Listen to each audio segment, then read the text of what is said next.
Darren, we're speaking during pre-season, which is a pretty critical role for your job as the strength and conditioning coach. Can you talk us through a little bit of what you've got planned for the boys?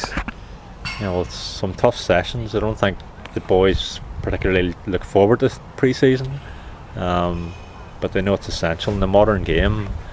Strength and conditioning and the fitness work that we do out in the pitch is just gearing them up to getting them as close to match fitness as possible. Tiernan alluded to, with pre-season friendlies, it's about trying to get match fitness, and you really only get that from playing games. We have been doing a couple of sessions, and a lot of the boys that have been on professional contracts, they've been back actually training with us for the last 4 weeks, and we're sort of breaking them in gradually.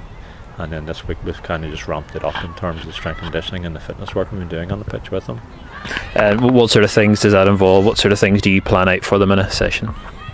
Yeah, well, typically tonight's session, a couple of nights a week, we're doing some strength conditioning work in the gym. We usually spend about an hour and 15 minutes in the gym, and a lot of that will be rehabilitation work, which is to help us with injury avoidance later on in the season. And just that strength development then helps them with injury avoidance, and then we incorporate some running out in the pitch, what they always look forward to. And how has pre-season changed? Maybe recently it used to be kind of all about the running and all about hills and all that sort of thing. How has it maybe changed over the last few while? Yeah, you're probably your old school coaches would have had boys out doing hill runs and would have had them out running for hours on end, and we don't really buy into that anymore. A lot of it is more interval type work that they're doing when they're doing the runs, and it is tough. It is still quite tough because the intensity that the boys are running at is quite high, but they do appreciate it. They have a wee bit of moan about it as well, but they do appreciate it because they know come the critical parts of the season, this will all stand them in good stead. Yeah, I was going to say it's a long season, but a lot of the work you're doing in particular with them now stands them in good stead come maybe Christmas time and the New Year and that sort of thing. Yeah, absolutely. As I said, a lot of what I do is trying to make them stronger to avoid injury later on in the season, because really only match fitness comes from playing games.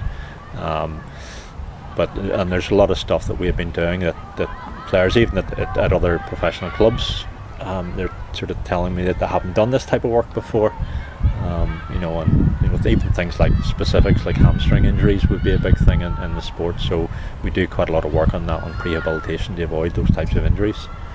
This will be your second season with the club. Do you enjoy kind of the things that you do and working in the background and seeing that go towards success in the pitch? Oh yeah, I absolutely love it. I love my jobs.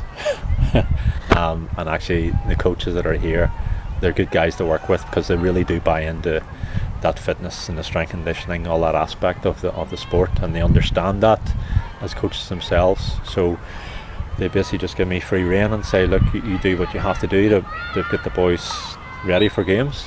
So okay, Darren, thank you.